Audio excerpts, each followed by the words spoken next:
कोयलांचल में काल बना कोयला।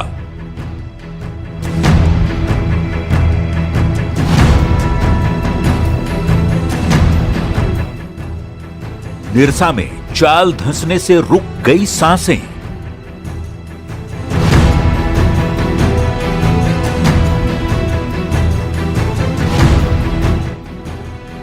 मजदूरों पर मौत बनकर टूटा अवैध खदान।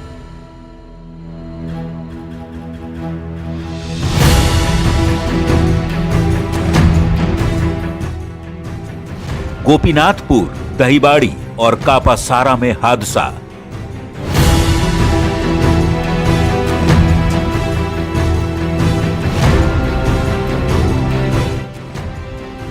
धनबाद में हर तरफ मौत का खदान।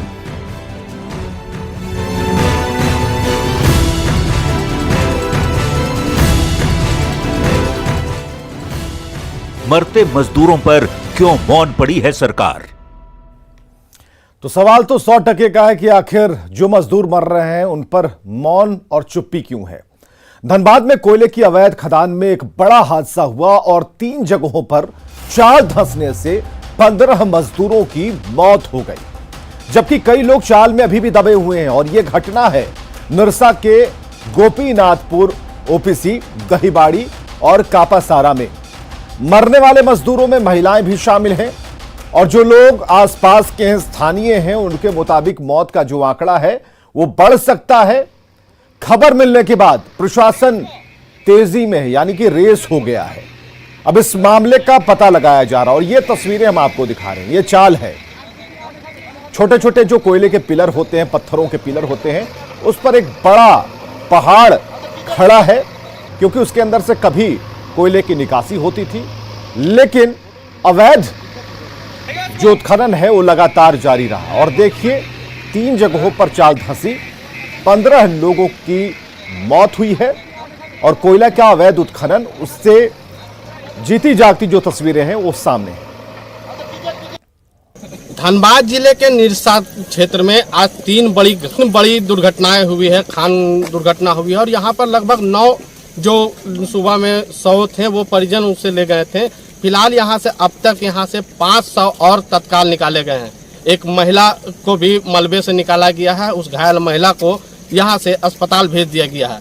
फिलहाल यहाँ पर ग्रामीण पुलिस अधीक्षक पहुंची हुई है और साथ ही साथ एडीएम पहुंचे हुए हैं, एसडीएम पहुंचे हुए और ईसीएल के अधिकारी भी इस जगह पे पहुंचे हुए हैं। लेकिन सवाल उठता है कि यहाँ पर अवैध उत्खनन का कार्य जोरों पर चल रहा था और पुलिस को इस बात की अगर भनक नहीं थी तो यह कहीं न कहीं एक सवाल खड़ा करता है, क्योंकि लगातार अवैध कोयले के कारोबार में पुलिस की मिलीभगत की बातें लगातार सामने आई है। अब देखना है कि इस बार जांच होती है या फिर जांच के नाम पर खाना पूर्ति कर फिर इसे फाइलों में बंद कर दिया जाता है। फिलहाल यहाँ के स्थानीय विधायक और पूर्व विधायक ने सरकार को भी कटघरे में खड़ा करते हुए जांच की मांग की है और सभी दोषियों पर कार्रवाई की मांग उन्होंने की है। ऐसे ग्रामीण एसपी से बात करते हुए पूर्व विधायक ने साफ तौर पर कहा कि थानों में उनके साथ बर्ताव अवैध कोयला चोरों से भी खराब किया जाता है। अब ऐसे में अगर कोई जनप्रतिनिधि भी इस तरह की बातें कर रही है तो कहीं न कहीं पुलिस की कार्यशीलता में भी सवाल उठेंगे। संजय गुप्ता, न्यूज 18, धनबाद। और चलिए सीधे संजय गुप्ता से ही बात करते हैं, ग्राउंड जीरो पर मौजूद हैं। संजय, सबसे पहले अपडेट हम जानना चाहेंगे कि और कितने लोग चाल के अंदर धंसे हुए हैं?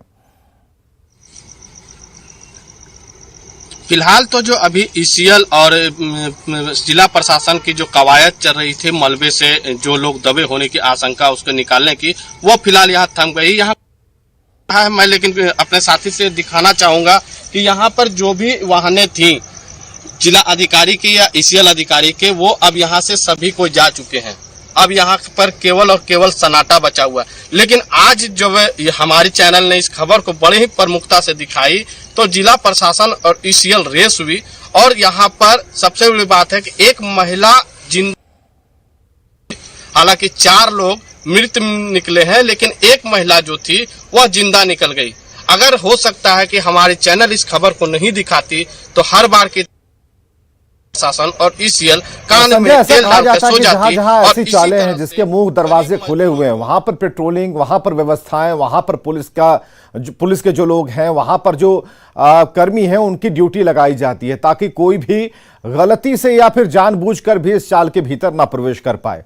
इतनी बड़ी चाल जो हम तस्वीरों में देख पा रहे हैं, तो यहां से देखना काफी आसान होता है। आप उस जगह पर हैं और दिन की तस्वीरें हम दिखा रहे हैं, ये कितना खतरनाक देखने से लगता है। ऐसे में जो लोग अंदर जाते हैं, किस भरोसे जाते हैं और उन्हें कोई रोकता क्यों नहीं है? क्या ड्यूटी नहीं बचती, पेट्रोलिंग नहीं होती? सवाल यही है क्योंकि जितनी अभी यहाँ पर निरसा विधानसभा क्षेत्र या यूं कहा जाए कि धनबाद जिले में अवैध कोयले का कारोबार इस तरह से उद्योग का रूप ले चुकी है कि अब यहाँ पर लोग पैसों को देख रहे हैं और पैसों को देखने के बाद उनके अंदर की जो मानवता है वो चली गई है। जान जोखिम में डालकर लोग अपने पैसे बनाने पे लगे हुए हैं और सबसे बड़ी बात है कि पूरी सिस्टम एक छोटे तबके से लेकर बड़े अधिकारी तक की सेटिंग इन लोगों के साथ है और जब ये इसके बारे में कोई आवाज उठाते हैं तो उन लोगों पर जानलेवा हमला करने से भी ये लोग नहीं घबराते हैं। चलिए, इसके पीछे एक माफिया, इसके पीछे माफिया तंत्र काम कर रहा है। माफिया तंत्र कौन चला रहा है? किससे साठगांठ है? सरकार क्या कर रही है? सरकार क्यों नहीं कुछ बोल रही? सरकार ने चुप्पी क्यों साध रखी? और सरकार का जो प्रशासन है वो कुछ क्यों नहीं बोल रहा? उसकी पुलिस क्यों कुछ नहीं कर रही है? सवाल यहीं पर है। सवाल यह भी है कि जब इन कोयलों के टुकड़ों को बोरे में, छोटी छोटी बोरियों में बंद कर साइकिल से चढ़ाया जाता होगा, ले जाया जाता होगा, कई किलोमीटर के रास्ते को तय किया जाता होगा, क्या तब भी नजर नहीं पड़ती? हमारे कैमरे में सब कुछ दिख जाता है, वहां पर जो मौजूद थाना है क्या उसे नहीं दिखता? क्या हो रहा है? यही बात है कि यहाँ पर सब कुछ देखने के बाद लोग धृतराष्ट्र की भूमिका में है। यहाँ पर सभी को हर सड़क में दिखाई देते हैं कि सड़क पर साइकिल लोड जो कोयला है वो जा रही है, टेम्पो जा रही है, मारुति ओमनी जा रही है, मोटरसाइकिल सैकड़ों की संख्या में रोड में दौड़ रही है, लेकिन पुलिस के थानों के सामने से गुजरने के बाद भी पुलिस। बिल्कुल संजय, आपने सही कहा कि कई गाड़ियों का इस्तेमाल हो रहा है, कई वाहनों का इस्तेमाल हो रहा है जिससे ढुलाई चल रही है, लेकिन रोकेगा कौन? और ये जब खबर आती है कि इतने लोग धंस गए, इतने लोग गायब हैं, इतने लोगों को निकाला गया, तो इससे पता चलता है कि देखिए ये चाल कभी बंद नहीं हुई थी। इसके अंदर अभी भी जो चूहों की तरह लोग लगे हुए हैं और कुतर रहे हैं। उन्हें इस बात का फिक्र नहीं होता, उन्हें ऐसा लगता है पूरे भरोसे के साथ जाते हैं और कह सकते हैं कि पैसों का लालच भी है। अविनाश कुमार हमारे साथ बने हुए, हमारे साथ हमारे सहयोगी फोन लाइन पर, हम संजय से भी बातचीत करते रहेंगे। अविनाश, एक बड़ी घटना कह सकते हैं, 3 जगहों पर चाल धंसी, 15 लोगों की मौत हो गई और इस चाल को यहीं से देखकर, अगर हम स्टूडियो से देख रहे हैं तभी डरावना लग रहा है, पास की बात तो छोड़ दीजिए। आपने सही कहा विवेक, और जब आप तस्वीरों के माध्यम से इस तरह के जो मुहाने हैं, अवैध उत्खनन के मुहाने अगर हम कहें तो कहीं से गलत नहीं होगा, और जब आप नजदीक से देखेंगे तो आपको इस बात का पता चलेगा कि इस मुहाने को बनाने में किस किस की भूमिका है। पहली भूमिका तो ये कि जो लीगल माइंस होते हैं, चाहे वो ईसीएल के हों या बीसीसीएल के हों, जब वहां कोयले का खनन बंद कर दिया जाता है तो जो सेफ्टी पर्पस से जो नियम कानून, कायदे कानून जो बताए जाते हैं, उसका वहां कहीं से भी इस्तेमाल नहीं होता है। करना क्या है, जब आप कोयला निकालते हैं, जब इस तरह के माइन से जब कोयला निकाल लिया जाता है, तब वो उसके अंदर बड़े बड़े बम्बू लगाना, बड़े बड़े लकड़ी का सहारा देकर उसके अंदर बालू भरने की प्रक्रिया होती है। यहाँ भी एक बहुत बड़ा खेल है जो कभी भी, अगर आप ईसीएल के इलाके की बात करें, बीसीसीएल के इलाके की बात करें, जो धनबाद का जो इलाका है, इन दोनों ही क्षेत्र में कहीं से नहीं होता है। जब आप ऐसे मुहानों को अपना कोयला निकालने के बाद छोड़ देते हैं, तब गांव वालों का उस पर कब्जा होता है, और गांव वाला का कब्जा किसके इशारे पर होता है? तब ये तिकड़ी काम आती है, और उस तिकड़ी में 3 लोग हैं। एक जो कोयला माफिया है, एक जो उस माफिया के कोयले को बनारस की मंडी तक पहुंचाने का काम करता है, और तीसरा और जो सबसे महत्वपूर्ण है, जिसकी सुरक्षा में, यानी वो बीसीसीएल के सुरक्षा कर्मी हो, ईसीएल के सुरक्षा कर्मी हो या स्थानीय पुलिस कर्मी हो, उनकी सुरक्षा में इन सारी चीजों को दिन रात चलाया जाता है। आपको जानकर विवेक हैरानी होगी कि जिस तरह से कोलियरी में अलग अलग मजदूरों के लिए, अधिकारियों के लिए शिफ्ट लगते हैं, ठीक उसी तरह अवैध उत्खनन के लिए भी शिफ्ट लगते हैं, और अलग अलग गांव के लोगों की भी बहुत सारी भूमिका होती है कि किसे अंदर जाकर काटना है। आपने देखा होगा जो आंकड़े आ रहे हैं, अभी और भी आंकड़े आएंगे, उसमें महिलाओं की संख्या ज्यादा है। इसे समझने की जरूरत है। महिलाओं की संख्या इसलिए ज्यादा है क्योंकि ये महिलाएं साइकिल नहीं खींच सकती हैं। ये महिलाएं जो बैलगाड़ी है या दूसरे जो गाड़ी है उसको खींचकर उस डिपो तक नहीं मतलब पहुंचा खुदाई सकती कोई है। और करेगा, ढुलाई कोई और करेगा। अविनाश, बहुत बहुत शुक्रिया हमसे बातचीत करने के लिए, पूरी जानकारी के लिए।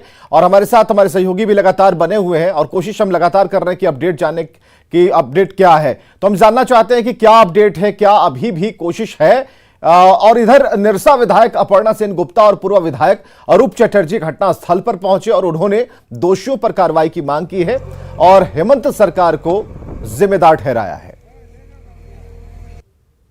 तो ये तो इतना बड़ा देख के तो हमको आश्चर्य लगा कि इतना बड़ा इस तरह से जो खुला ये अवैध रूप से जो कोयला यहाँ मतलब, तो ईसीएल ये क्या कर रहा है यहाँ? ईसीएल जो है, ईसीएल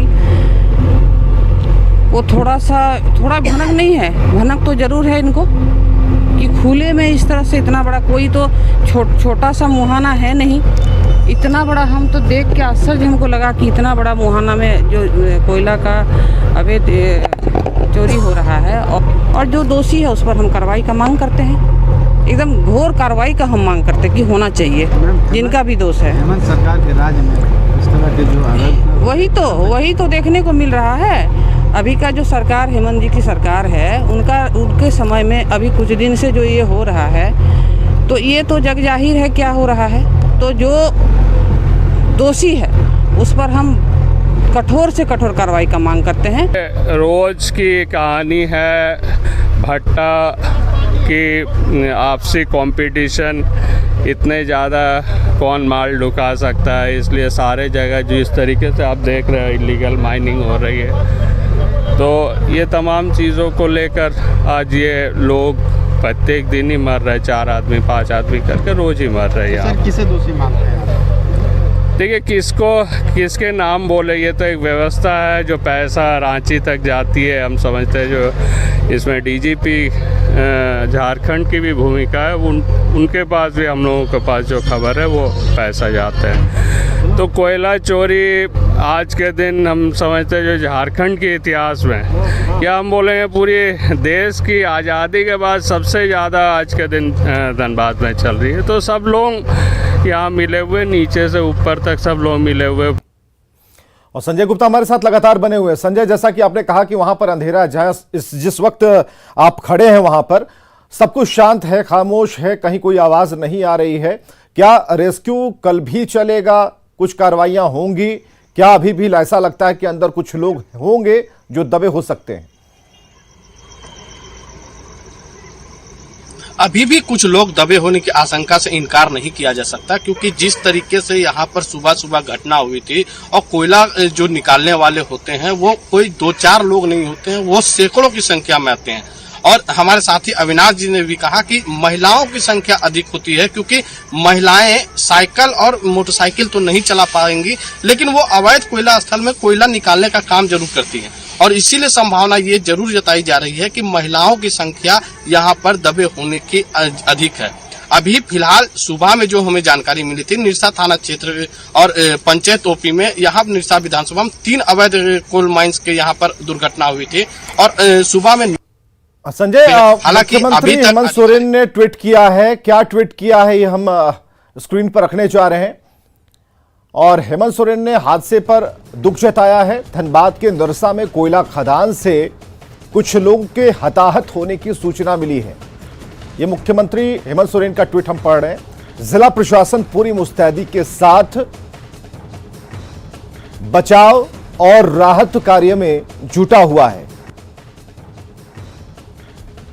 तो ये सीएम हेमंत सोरेन ने ट्वीट किया है। परमात्मा दिवंगत आत्माओं को शांति प्रदान करे और परिवार को दुख की इस विकट घड़ी से और घड़ी को सहन करने की शक्ति दे। ये हेमंत सोरेन ने लिखा है। इस हादसे पर दुख जताया है मुख्यमंत्री ने। तो आप देख रहे हैं कि संजय गुप्ता हमारे साथ हैं, लगातार कोशिश कर रहे हैं। हालांकि इतना धूप अंधेरा है कि वहां पर किसी भी तस्वीर को भी दिखा पाना बेहद मुश्किल है संजय के लिए भी। इसलिए ये सवाल उनसे नहीं करेंगे कि भाई आप कैमरा पैन कर दें, लेकिन संजय ने जो तस्वीरें दिन की भेजी और जिसे हम देख पा रहे हैं, रात का भी माहौल कुछ ऐसा होगा, लेकिन अभी वहां पर कोई व्यक्ति विशेष नजर नहीं आ रहा। दिन में राजनीति अलग चली, आरोप प्रत्यारोप अलग तरीके से चले, लेकिन जड़ और मूल में जो सवाल है वो अभी भी बरकरार है कि आखिर इसके पीछे है कौन और कितनी ऐसी सीढ़ियां हैं जहां तक मलाई पहुंचती है और जान किसी मजदूर की जाती है और इस पर हर तरफ खामोशी है। संजय, यहाँ पर मजदूरों की जान जाती है और जो अवैध कोयला कारोबारी है उनकी जेब और अटैची भरते हैं और वो अटैची का हिस्सा अलग अलग थानों से गुजरते हुए जिले के महकमे और राज्य के महकमे के अधिकारियों तक पहुंचते हैं। लोग अब जो मानवता को धाराशाही करके जिस तरह से अवैध खनन स्थल में गरीब मजदूरों को, जो बेरोजगार है, उनको ढकेलने का काम करते हैं, तो कहीं न कहीं सरकार पर भी सवाल उठते हैं। ये जो मजदूर होते हैं ये किसी तरह अपनी रोजी रोटी चलाना चाहते हैं, लेकिन जब सीएम ये हताशा भरी वो ट्वीट कर रहे हैं, लेकिन अगर ये पहले किए होते, अपने जिले के अधिकारियों को ये कहे होते कि अवैध जो कोयला कारोबार है, खनन स्थल है, उस पर रोक लगाए, क्यों इस पर गरीब लोगों की जान नहीं जाए। क्योंकि जो भी स्थल यहाँ पर अवैध है, हम जिनको अवैध कर रहे हैं वो असुरक्षित थी। उन्हीं सुरक्षित खदानों को ईसीएल हो या बीसीसीएल हो, उनको वो बंद कर देती है कि वहां पर अगर कोयला निकाली जाएगी तो मजदूरों की जान जा सकती है। अब जब मजदूर और बीसीसीएल ईसीएल इसको छोड़ देते हैं तो कोयला कारोबारियों के लिए एक दुकान बन जाती है और यहाँ से कोयले की बोरे यहाँ से जाने लगती है। और यहाँ चूंकि निरसा जो है ये बंगाल से सटा हुआ इलाका है। बहुत बहुत शुक्रिया संजय हमसे बातचीत करने के लिए। तो संजय गुप्ता हमें बता रहे थे कि होता क्या है, किस तरीके से आज जो बड़ी बड़ी मशीनें उस मुहाने पर लगाई गई हैं, वहां लोग जाते हैं, खासकर महिलाएं जाती हैं जो काफी गरीब होती हैं। उनका काम यह होता है कि इस जाल के भीतर वो खुदाई करें और उन छोटे छोटे पत्थरों को जो कि कोयले होते हैं उसे आप जमा करें। उसके बाद घर के जो पुरुष सदस्य होते हैं वो उसे लाद कर विभिन्न वाहनों से, साइकिल से, अलग अलग बोरियों में वो पहुंचाते हैं वहां तक जहां पर इसे इकट्ठा किया जाता है। बड़े पैमाने पर इकट्ठा किया जाता है। इसमें सैकड़ों लोगों की संलिप्तता है, क्योंकि जो चाल धंसती है तो पहले से जहां खुदाई चल रही थी उसमें इंजीनियरों का दिमाग लगा होता था। उन्हें यह पता होता था कि कहां पर इस पहाड़ का प्रेशर कहां है और ये कोई दुर्घटना नहीं हो सकती, अगर होती भी है तो हम इससे कैसे बच सकते हैं।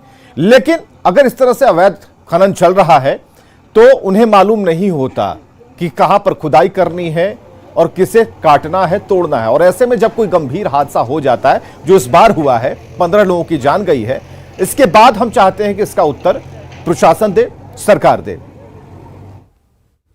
और खबरें लगातार जारी हैं, आप बने रहें हमारे साथ।